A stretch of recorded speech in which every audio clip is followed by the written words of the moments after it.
मैं रीता कुमारी सुपौल से पुनः आप लोगों के बीच उपस्थित हूँ सक्षमता परीक्षा 2024 की तैयारी को लेकर। पिछले वीडियो में हम लोगों ने 6 to 8 वर्ग के लिए विज्ञान विषय के अंतर्गत पदार्थ को देखा था। तो साथियों, पिछले वीडियो में हम लोगों ने पदार्थ के भौतिक गुणों के आधार पर पदार्थ का वर्गीकरण किया था। आज हम पदार्थ के कुछ रासायनिक गुण हैं, उनके कुछ रासायनिक संरचना है, उसके आधार पर पदार्थ को वर्गीकृत करते हैं। तो पदार्थों को रासायनिक संरचना, रासायनिक गुण के आधार पर 3 वर्ग में पुनः वर्गीकृत करते हैं। ये 3 वर्ग हैं तत्व, यौगिक और मिश्रण। तो तत्व क्या है? तो तत्व पदार्थ का वह शुद्ध और सरलतम रूप है। तत्व पदार्थ का वह शुद्ध और सरलतम रूप है जिसे किसी भी भौतिक या रासायनिक विधि द्वारा 2 या 2 से अधिक सरल तत्वों में, सरल भागों में विभाजित नहीं किया जा सकता है। तो कहने का मतलब पदार्थ का सबसे शुद्ध सरलतम रूप जो है वह तत्व है जिसे किसी भी भौतिक विधि या रासायनिक विधि द्वारा खंडित नहीं किया जा सकता है। जैसे hydrogen, oxygen, nitrogen, phosphorus, sulphur, तांबा, चांदी, सोना, प्लेटिनम, ये सभी तत्व हैं और ये प्रकृति में शुद्ध रूप में पाए जाते हैं। मैं बता दूं कि प्रकृति में अभी तक 118 तत्वों का खोज हो चुका है। 118 तत्वों की जानकारी हमें प्राप्त है, जिसमें से ये इन 118 तत्व जो हैं उनमें से 94 जो तत्व हैं वह प्रकृति में शुद्ध रूप में पाए जाते हैं और शेष जो हैं वो संश्लेषित हैं, सिंथेटिक एलिमेंट हैं, संश्लेषित तत्व हैं जिन्हें किस अलग विधि द्वारा निष्कर्षित किया गया है, अलग तरीके से प्राप्त किया गया है। अब तत्व के बाद दूसरा जो पदार्थ का प्रकार है वह है यौगिक। तो यौगिक क्या है? हम लोगों ने देखा कि तत्व किसी भी पदार्थ का सबसे शुद्ध और सरलतम रूप है जिसे किसी भी भौतिक या रासायनिक विधि द्वारा 2 या 2 से अधिक भागों में विभाजित नहीं किया जा सकता है। यौगिक क्या है? तो यौगिक जो है, यौगिक का निर्माण होता है 2 या 2 से अधिक तत्वों के भार के विचार से एक निश्चित अनुपात में। 2 या 2 से अधिक तत्वों के उनके भार अर्थात उनके द्रव्यमान के विचार से एक निश्चित अनुपात में रासायनिक संयोग के द्वारा यौगिक का निर्माण होता है। कहने का मतलब कि कोई भी यौगिक है उसमें जो भी उसके अवयवी तत्व हैं वो उनके भार का एक निश्चित अनुपात होता है और उसमें एक रासायनिक अभिक्रिया होती है जिसके फलस्वरूप यौगिक का निर्माण होता है। जैसे जल, जिसका रासायनिक सूत्र H2O है, जिसमें कि हाइड्रोजन और ऑक्सीजन 2 तत्व हैं और दोनों एक निश्चित अनुपात में रासायनिक अभिक्रिया करते हैं जिसके फलस्वरूप जल का निर्माण होता है। थोड़ा सा मैं बता दूं, जैसे जल के निर्माण में H2O 2 तत्व हैं, हाइड्रोजन और ऑक्सीजन। तो हाइड्रोजन का परमाणु भार होता है 1 और ऑक्सीजन का परमाणु भार 16। तो यहाँ हाइड्रोजन के 2 तत्व हैं और ऑक्सीजन के 1। तो कहने का मतलब ये दोनों जो है 1:8 1:8 के रेशियो में यहाँ पर फिक्स है और इस 1:8 के अनुपात में ही जब जल और ऑक्सीजन का संयोग होता है, रासायनिक अभिक्रिया होती है जिसके फलस्वरूप जल का निर्माण होता है। दूसरा यौगिक है कार्बन डाइऑक्साइड, जिसका सूत्र है CO2, ammonia NH3, hydrogen chloride HCl, चूना पत्थर जिसे कैल्शियम कार्बोनेट भी कहते हैं CaCO3। आपको इसका सूत्र भी पूछ सकता है 6 to 8 लेवल में। हो सकता है कि रासायनिक फॉर्मूला पूछा जाए कि चूना पत्थर का रासायनिक सूत्र क्या होता है। तो इन सब छोटी छोटी बातों को आप ध्यान में रखते हुए अपनी तैयारी करेंगे। इसके बाद है हमारा अगला जो है पदार्थ का वर्गीकरण, वह है मिश्रण। तो हम लोगों ने तत्व और यौगिक को देखा। अब हम देखते हैं मिश्रण। मिश्रण क्या है? तो 2 या 2 से अधिक तत्वों या यौगिकों 2 या 2 से अधिक तत्वों या यौगिकों को किसी भी अनुपात में परस्पर मिला देने से मिश्रण बनता है। यहाँ पर एक निश्चित अनुपात की आवश्यकता नहीं है और तत्व हो या यौगिक हो, उसको किसी भी अनुपात में परस्पर मिला देने से मिश्रण का निर्माण होता है, मिश्रण बनता है। तो दोस्तों यहाँ पर हम लोग कंपैरेटिव स्टडी कर रहे हैं। किसी भी मैं जो भी टॉपिक लूंगी उसको हम लोग एक तुलनात्मक अध्ययन करेंगे, जिससे कि हमें याद रखने में और उसे रिकॉल करने में, समझने में सुविधा होगी और समय की बचत होगी। यहाँ हमने रासायनिक संरचना के आधार पर पदार्थों को वर्गीकृत किया। पिछले वीडियो में हम लोगों ने भौतिक गुण के आधार पर वर्गीकृत किया था और वहाँ भी मैंने कंपैरेटिव स्टडी की थी। और यहाँ भी हम लोग तुलनात्मक अध्ययन कर रहे हैं कि तत्व, यौगिक और मिश्रण। तो तत्व, यौगिक और मिश्रण को हम लोगों ने देखा कि कैसे निर्माण होता है और अब इनकी कुछ विशेषताएं हैं।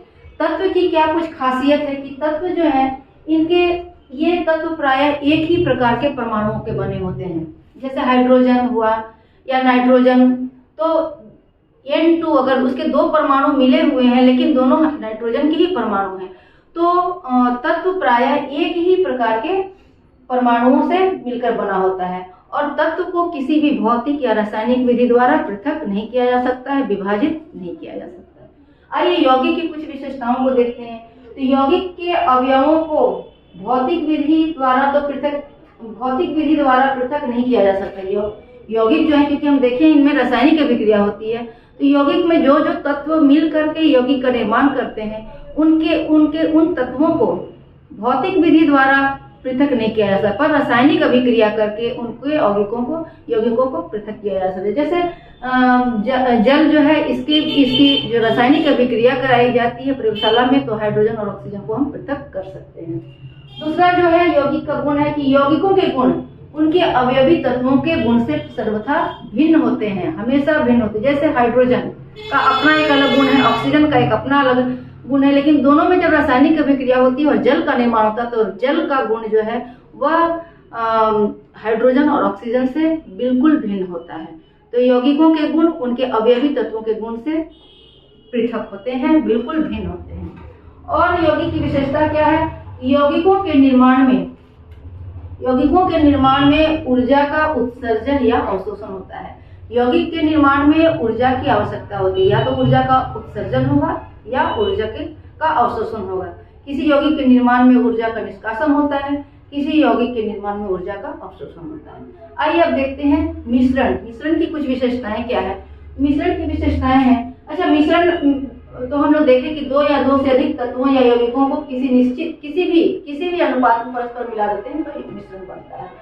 और इसके एग्जाम्पल्स हम कुछ देख लेते हैं मिश्रण के। जैसे हवा, हमारे चारों तरफ जो हवा है, तो वो हवा भी एक मिश्रण है। वायु जो है एक मिश्रण है, इसमें hydrogen, nitrogen, oxygen, carbon dioxide सभी तरह की गैसें मिली हुई है। बारूद पोटेशियम नाइट्रेट, जिसे कि हम कॉमन भाषा में सोरा बोलते हैं। गंधक और कोयला, पोटेशियम नाइट्रेट गंधक और कोयला का मिश्रण है जो बारूद का निर्माण होता है। ये भी आपको पूछा जा सकता है कि बारूद किन किन पदार्थों का, किन किन तत्वों का मिश्रण है, किन किन पदार्थों का मिश्रण है। तो बारूद जो है पोटेशियम नाइट्रेट, गंधक और कोयला का मिश्रण है।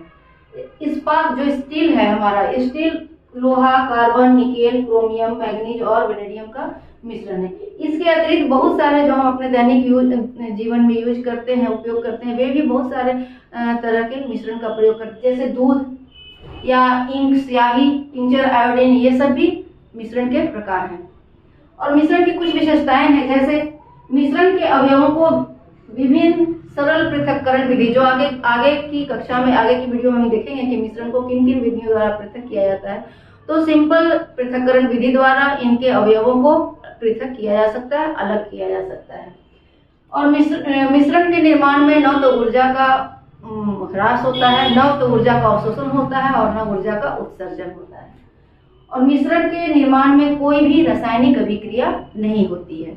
तो हम लोगों ने देखा कि तत्व एक शुद्ध सरलतम रूप है जिसे विभाजित नहीं किया जा सकता है। दो या दो से अधिक तत्वों को भार के दृष्टि से, भार के विचार से एक निश्चित अनुपात में रासायनिक संयोग करने से यौगिक का निर्माण होता है।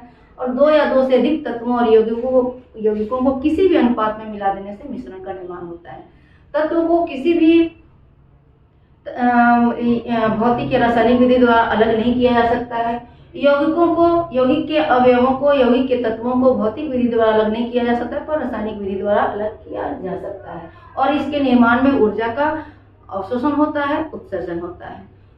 मिश्रण को किसी भी अनुपात में हम यौगिकों को किसी भी अनुपात में, पदार्थ को किसी भी अनुपात में परस्पर संयोग कराते हैं। परस्पर मिला देने से मिश्रण का निर्माण होता है। और जैसे कि वायु, बारूद, इस्पात। और मिश्रण के अवयवों को सरल पृथक्करण विधि द्वारा पृथक किया जा सकता है।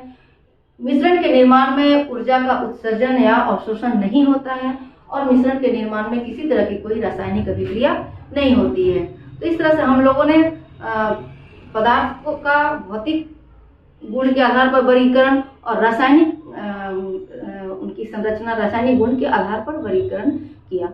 अगले वीडियो में हम लोग देखेंगे कि मिश्रण के पृथक्करण की कुछ विधियां हैं, तो किन किन विधियों द्वारा मिश्रण को पृथक कर सकते हैं।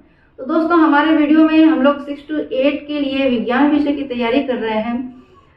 तो जैसा कि हम जानते हैं, हमारे सिलेबस में 30 नंबर का लैंग्वेज पेपर है, 40 मार्क्स के हमारे जनरल स्टडी है और 80 मार्क्स का हमारा मैथ साइंस है। तो ये मैं साइंस की तैयारी तो आपको करा रही हूँ, इसके साथ साथ ही आपको 40 मार्क्स में भी जो जनरल स्टडी के पेपर हैं उसमें भी कम से कम 10 क्वेश्चन साइंस के जरूर होंगे। तो आपको यह वीडियो उस 40 नंबर के लिए भी बहुत ही उपयोगी है।